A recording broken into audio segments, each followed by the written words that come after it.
اللہم صلی علی سیدنا و مولانا محمد معدن الجود والکرم والہ وبارک وسلم۔ حضرت انس بن مالک رضی اللہ تعالیٰ عنہ ارشاد فرماتے ہیں، نبی پاک سید عالم صلی اللہ علیہ وسلم نے فرمایا، امام بہقی نے اس حدیث کو نقل کیا ہے، حضور علیہ السلام نے فرمایا، جب اللہ نے زمین کو پیدا کیا تو یہ کانپنے لگی۔ اللہ کریم نے پہاڑ بطور میخوں کے اس کے اندر ٹھونس دیے، لگا دیے تو زمین ساکن ہو گئی۔ فرشتے عرض کرنے لگے، یا اللہ، پھر تیری مخلوق میں سب سے زیادہ طاقتور تو یہ پہاڑ ہوئے، اتنی بڑی زمین کو ان پہاڑوں نے قابو کر لیا ہے اور یہ ہلنے سے باز آ گئی ہے، ساکن ہو گئی ہے۔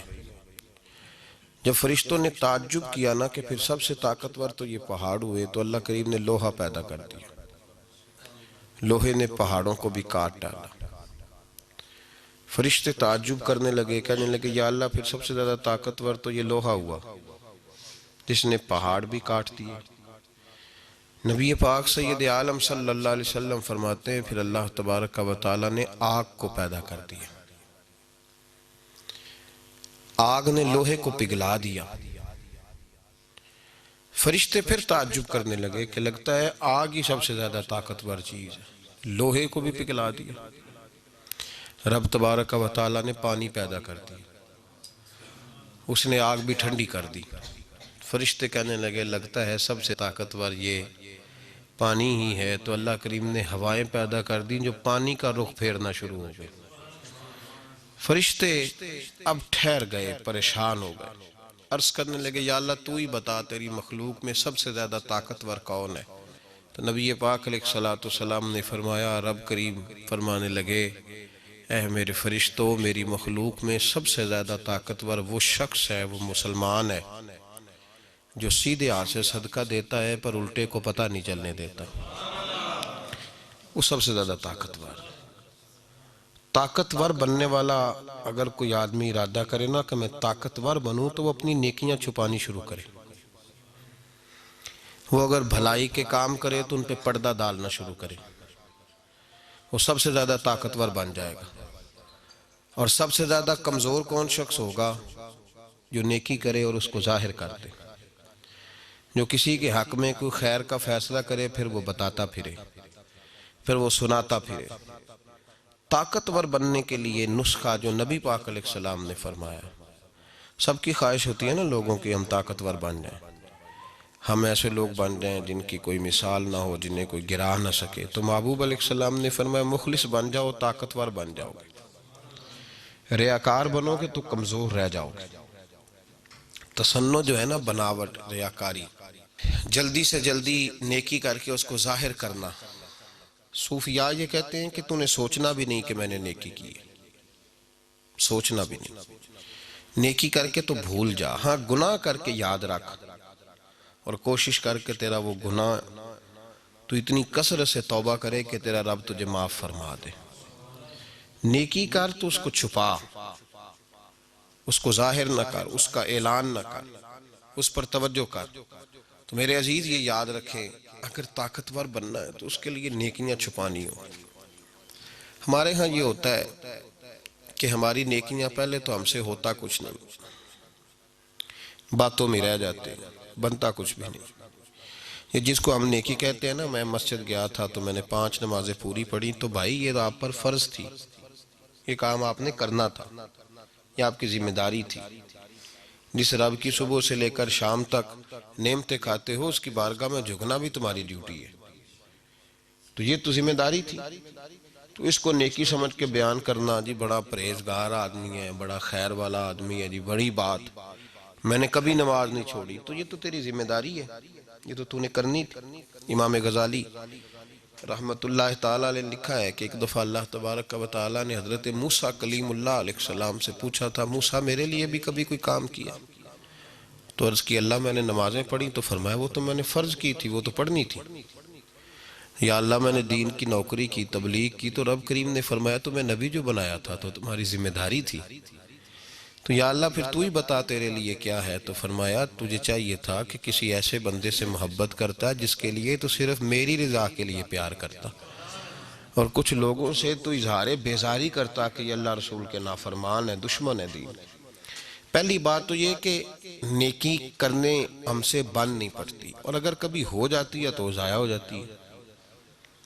جب بتا دیا، جب دکھلا دیا، جب سنا دیا، جب تذکرہ کر دیا، نیکی ایک ذخیرہ ہے، اور یہ وہ والا ذخیرہ ہے کہ جب تک اس پر لوگوں کی نظر نہیں پڑے گی یہ محفوظ رہے گی، اور جب نظر پڑ جائے گی پھر یہ محفوظ نہیں رہے گی۔ دیکھیں نا ہمارے پاس جو مال ہم نے تھوڑا سا رکھا ہوتا ہے بچا کر مشکلات کے لیے، لوگ اپنی اولادوں سے بھی محفوظ رکھتے ہیں، سائیڈ پہ رکھتے ہیں، لوگوں کو پتہ نہ چلے، پتہ چل جائے تو لوگ مطالبہ کرتے ہیں۔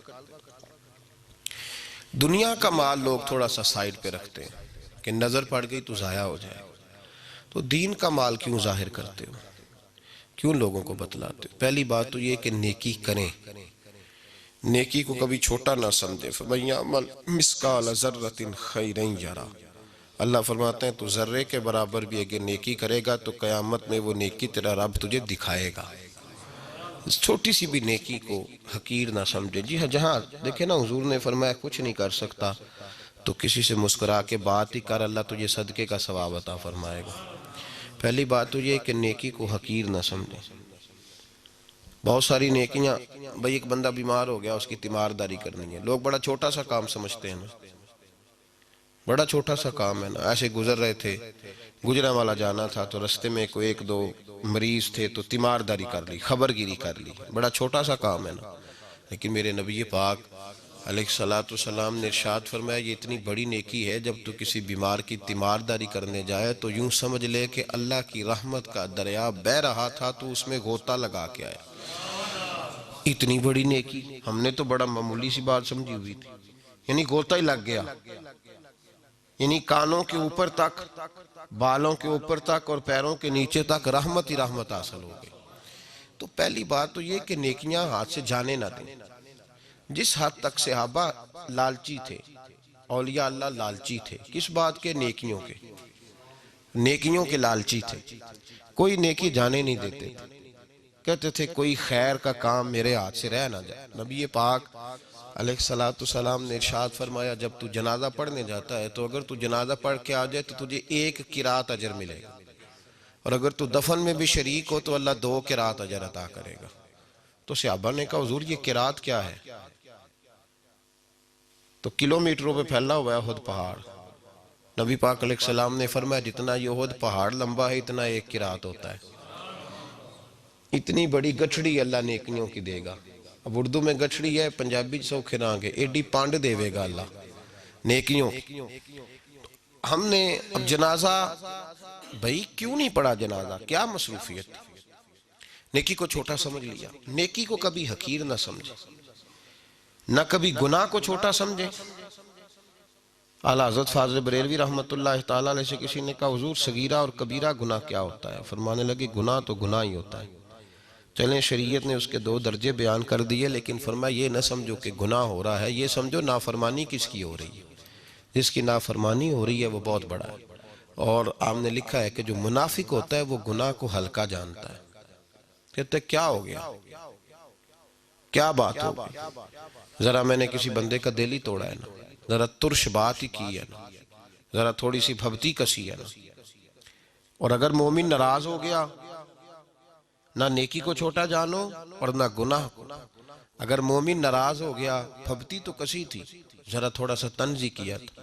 حضور نے فرمایا من اذا مسلمن فقد اذانی، جس نے میرے مسلمان کو تکلیف دی اس نے مجھے تکلیف دی، اور جس نے مجھے تکلیف دی اس نے میرے رب کو تکلیف دی۔ تو نے وہ جو چھوٹا سا کام سمجھا تھا وہ تو بہت بڑا ہو گیا، بہت بڑا ہو گیا۔ اس لیے امام غزالی رحمت اللہ علیہ فرمایا کرتے تھے بعض لوگوں کا گناہ تو صغیرہ ہوتا ہی نہیں، بعض لوگوں کا گناہ صغیرہ ہوتا ہی نہیں۔ فرماتے ہیں جب کوئی کسی جگہ پہ منصب پہ فائز ہو تو اس کا گناہ صغیرہ نہیں رہتا، والد کا اور دادے کا گناہ صغیرہ نہیں، اس لیے کہ اس کے بچے پاس تھے، پوتے پاس تھے، نواسے پاس تھے، انہیں سیکھنا تھا۔ اور پھر امام غزالی فرماتے ہیں عالم کا گناہ صغیرہ ہوتا ہی نہیں، اس کی چھوٹی سی غلطی بھی کبیرہ لکھی جاتی ہے۔ اس کو تو پتا تھا، اس کو تو خبر تھی، تو جانتا تھا، تجھے تو باریکیوں کا پتا تھا، شعور کی دولت، اس کا چھوٹا گناہ بھی بڑا لکھا جاتا ہے۔ اسی لیے تو نبی پاک صلی اللہ علیہ وسلم نے فرمایا قیامت میں جس آدمی کو سب سے پہلے دوزخ میں ڈالا جائے گا اور جس کو دوزخ کا ایندھن بنایا جائے گا وہ عالم ہوگا، اسے ایندھن بنا، جانتا تھا، پتا تھا، اتنے سینے چھوڑ کے تیرے سینے میں دین کا علم دیا، تو نے خبر ہی نہیں کی، تو نے توجہ ہی نہیں کی، انہیں توجہ ہی نہیں کی کہ تجھے اللہ نے شعور دیا۔ چھوٹی چھوٹی غلطیاں کیوں کی؟ تیری ذمہ داری زیادہ تھی۔ پھر اعلیٰ حضرت فرماتے ہیں مفت پالا تھا، کبھی کام کی عادت نہ پڑی، اب عمل پوچھتے ہیں ہائے نکمہ تیرا، اور پھر عرض کرتے ہیں رضا سے تو کیا حساب لے گا؟ رضا بھی کسی حساب میں۔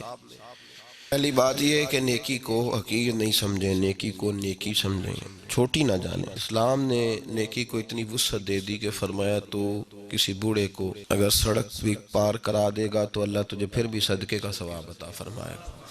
تو نیکی کو نیکی سمجھ کے کریں، پھر نیکی کو چھپائیں، اس کو ظاہر نہیں کریں، اس کو چھپائیں۔ جب نیکی ظاہر ہو جاتی ہے نا تو پھر وہ نبی پاک علیہ السلام نے فرمایا بہت بڑے بڑے نیکوکار اس کی بارگاہ میں آئیں گے۔ نیکوکار بڑے بڑے جن کے جلسے ہوئے، جن کی بڑی شہرتیں ہوئی، لوگوں نے انہیں بڑا کچھ سمجھا اور بڑے ان کے تذکرے ہوئے، اور وہ بھی ذکر کرتے رہے کہ فلاں بھی ملا تھا میری تعریف کر رہا تھا، فلاں بھی ملا تھا۔ تو فرمایا وہ جب اللہ کی بارگاہ میں جائیں گے تو ان کے پاس پہاڑ ہوں گے نیکیوں کے، تو اللہ فرمائے گا جاؤ اس سے جا کے اجر لو جس کو دکھانے کے لیے نیکی کرتی، میرے لیے تو کی نہیں، لوگوں کے لیے کرتے رہے۔ تو نیکی ضائع ہو جاتی ہے جب اس کا دکھاوا ہوتا ہے۔ طاقتور مومن وہ ہوتا ہے جس کے اندر اخلاص ہوتا ہے، جس کی نیکیاں چھپی ہوئی ہوتی ہیں۔ اعمال کو چھپائیں۔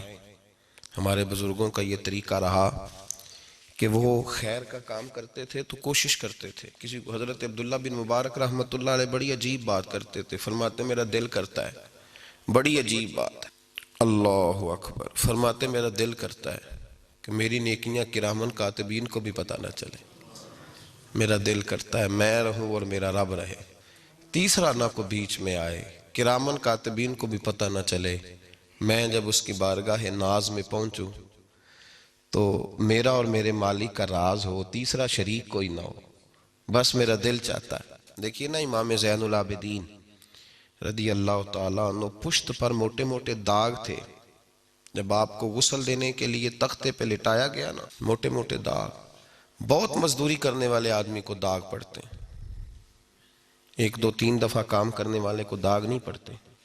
یہ جو پیچھے کمر تھی نا اس پہ موٹے موٹے دھبے تھے، آپ کے صاحبزادے سے لوگوں نے کہا کہ اتنے موٹے دھبے، تو فرمانے لگے میرے والد گرامی حضرت مولا علی کے پوتے، حضرت سیدہ فاطمہ الزہرا کے پوتے، امام حسین کے صاحبزادے رضوان اللہ تعالی علیہ مجمعین، اپنی پشت پہ نا اناج کی بوریاں رکھ کے تو غریبوں کے گھروں میں پہنچا کے آیا کرتے تھے، اور روزانہ جاتے تھے، اور ایک گھر میں نہیں کئی گھروں میں جاتے تھے، اور جب دنیا مکمل سو جاتی تو تب جاتے تھے۔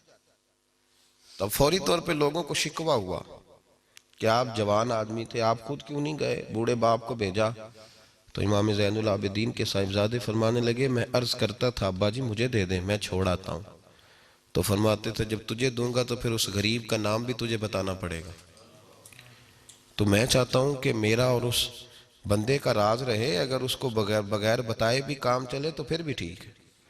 تو بھائی یاد رکھیں نیکی طاقتور اس وقت ہوتی ہے، بہت ساری چھوٹی چھوٹی نیکیاں بندے کو بخشوا دیں گی قیامت میں، اللہ کی رحمت کا بہانہ بن جائیں گی، لیکن شرط یہ ہے کہ طاقت والی نیکی ہو، اس کے اندر قوت ہو۔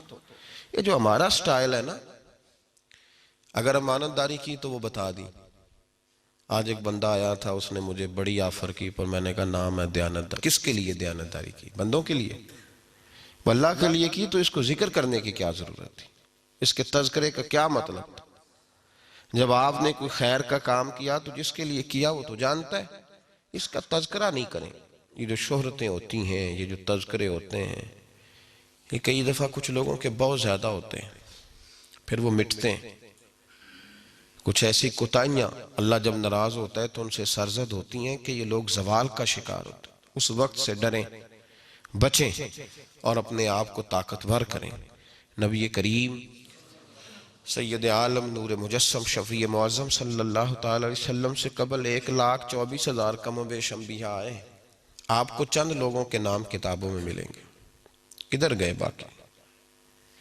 چند نبیوں کے نام، اس لیے کہ انہوں نے کام کیا ہے، نام نہیں بنایا، ڈیوٹی کی، اپنی ڈیوٹی کر کے چلے گئے۔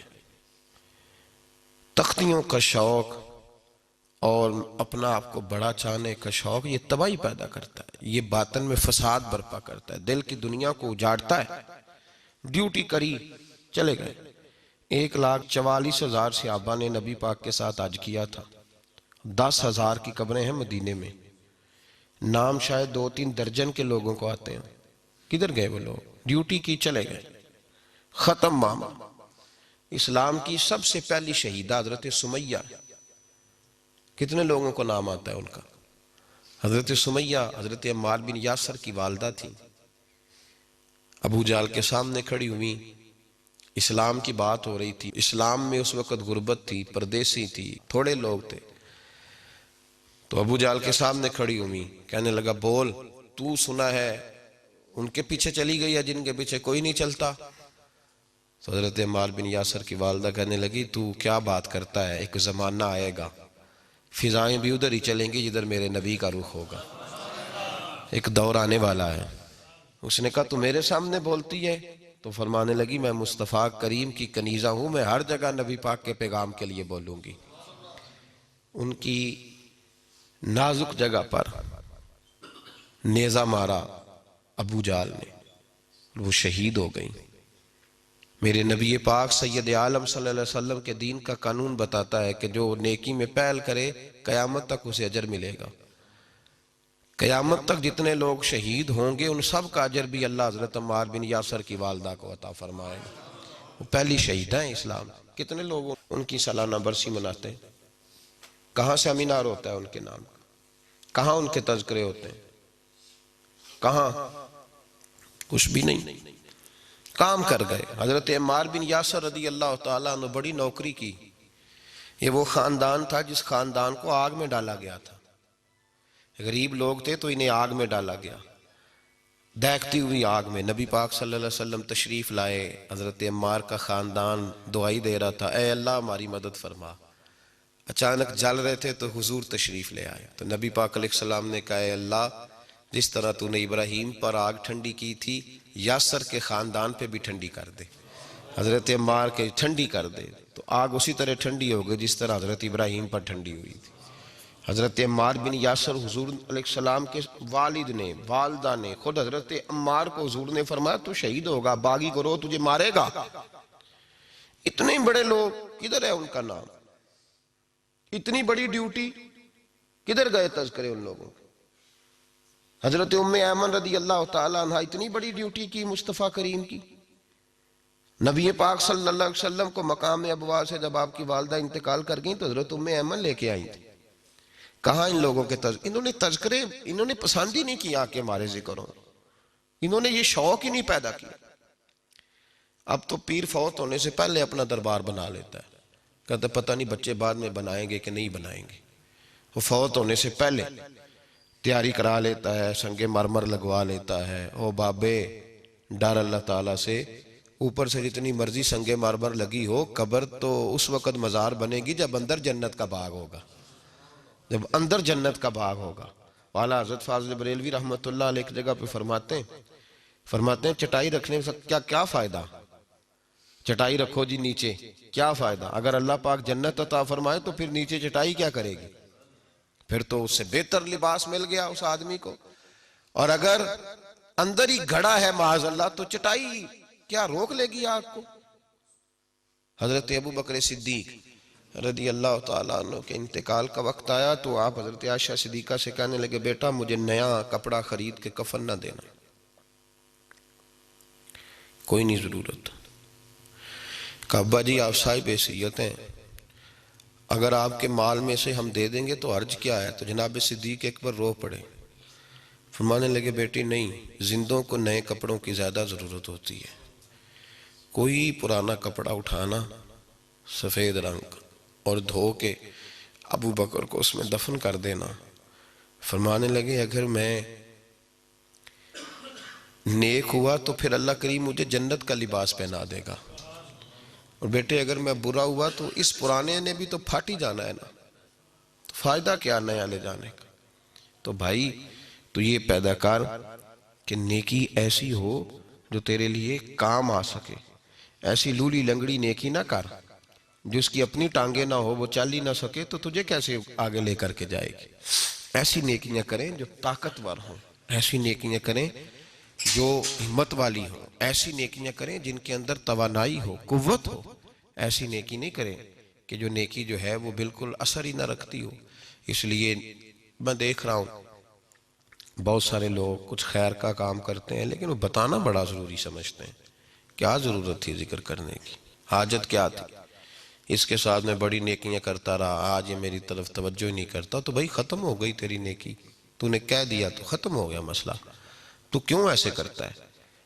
بھائی شہرت، آگے ہونا اور ذکر کرنا یہ چیزوں کو ضائع کرتا ہے۔ طاقتور بننا چاہتے ہو تو پیچھے پیچھے رہنا شروع کر دو، طاقتور بننا چاہتے ہو تو چپ کر جاؤ، خاموشی اختیار کرو، جیتنا چاہتے ہو تو ہارنا سیکھو، دنیا کے اندر اگر اٹھنا چاہتے ہو تو گرنے کا طریقہ سیکھو۔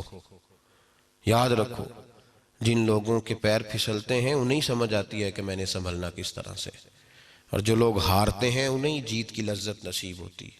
اور اگر شوق ہے صرف آگے بڑھنے کا، جیتنے کا ہی، تو پھر تمہیں کیا پتا کہ جیتنے کی لذت کیا ہے؟ اس لیے کہ جو ہار کے جیتتا ہے اس کو پتا ہوتا ہے کہ کل میں کیا تھا اور آج میں کیا ہوں۔ جتن جتن ہر کوئی کھیڑے کدی ہارن کھیڑ فقیرہ، جتن جتن تے ہر کوئی کھیڑے تو کدی ہارن کھیڑ فقیرہ، جتن دا مل کوڈی پیندائی ہارن دا مل ہیرا۔ تو اپنے آپ کو طاقتور آپ تب کریں گے جب آپ کی روحانیت کے اندر کچھ توانا قسم کی نیکیاں ہوں گی، تگڑی، پھر آپ طاقتور۔ اور اگر بس وہی ریاکاری ہے، وہی دکھلاوا ہے، وہی تصنع ہے، وہی بناوٹ، ڈر لگنے لگا ہے، اب پریشانیاں بڑھنے لگی، اب چیزیں کھل کے واضح ہونے لگی ہیں کہ نہیں، مشکل ہوتا جا رہا ہے۔ حضرت باعزید بسطامی علیہ رحمہ فرمایا کرتے تھے مجھے انسانوں کی بھیڑ میں انسان ہی نہیں ملتا، کہاں تلاش کروں؟ انسانوں کی بھیڑ میں انسان نہیں ملتا، کدھر جا کے ڈھونڈ کے لائیں؟ آپ فرمایا کرتے تھے اب ڈر لگتا ہے کسی سے نیکی کراتے، پتہ نہیں کل اگر یہ ناراض ہو گیا تو یہ کیا کرے گا، لوگوں کو کیا کچھ بتائے گا، کس طرح کا رویہ۔ یوں تو ہر ایک کو شیطان سے ڈر لگتا ہے، مجھ کو اس دور کے کچھ انسان سے ڈر لگتا ہے، اور جس کی ہر بات میں پوشیدہ ہو نشتر کی چبھن، ایسے ہر صاحب احسان سے ڈر لگتا ہے۔ طاقت والی نیکی وہ ہوتی ہے اس میں خلوص ہو۔ یار اب تو لوگ ابا جی کی خدمت کر کے بھی بتاتے ہیں کہ میں نے کی ہے، وہ بھائی کس کی ہے؟ اپنے ابا جی کی۔ میں اپنے استاد جی کا بڑا فرما بردار تھا، استاد جی کس کے تھے؟ تو یہاں تو کہنا کہ تیرے استاد کا میں فرما بردار ہوں تو بات سمجھ میں آئی۔ اپنے ہی استاد کی فرما برداری کر کے تو بتا رہا ہے، جس نے تجھے انسان بنا دیا اس کی تو ذکر کر رہا ہے۔ میں اپنے شیخ کی بڑی نوکری، میں جی وہیں ہوتا ہوں حضرت صاحب کے پاس۔ حضرت صاحب کس کے؟ یا تو کسی اور کو کہنا کہ میں تیرے حضرت صاحب کے پاس ہوتا ہوں، ان کی نوکری کرتا ہوں، تو پھر تو بات سمجھ میں آئی۔ تو اگر تیرے حضرت صاحب ہے تو ذکر کس طرح تو نے کر لیا، جملہ کیسے ادا ہوا، فکرہ کیسے تیری زبان سے نکل گیا؟ پھر اس کا مطلب یہ ہوا کہ تو نے ابھی اس میں گنجائش سمجھی ہے، اس کے اندر تو نے ایک بہت بڑی جو ہے وہ بہت بڑی سپیس دے دی۔ کیوں کوئی اور تھا تو میں نے بڑی نیکی کی، حالانکہ بنتا تیرا تھا پر میں جا کے ڈیوٹی کر آیا ہوں۔ بھائی جب تیرا ہی بنتا تھا تو نہیں جانا تھا، ذمہ داری تیری تھی۔ اس لیے اپنے اپنے حصے کی ڈیوٹی کریں، لیکن طاقت والی نیکی کریں، کمزور نیکی نہ کریں، کمزور نیکیاں نہ کریں۔ ہماری نیکیاں ہیں صحیح کچھ ٹوٹی پھوٹی پر کمزور بڑی ہیں، بالوں پر نہیں ہیں، خوبصورت نہیں ہیں، ان کو مضبوط کریں۔ اس کا طریقہ یہ ہے خلوص پیدا کریں۔ اللہ کریم سمجھنے کی توفیق عطا فرمائے۔ آخر دعویٰ یعنی الحمدللہ رب العالمین۔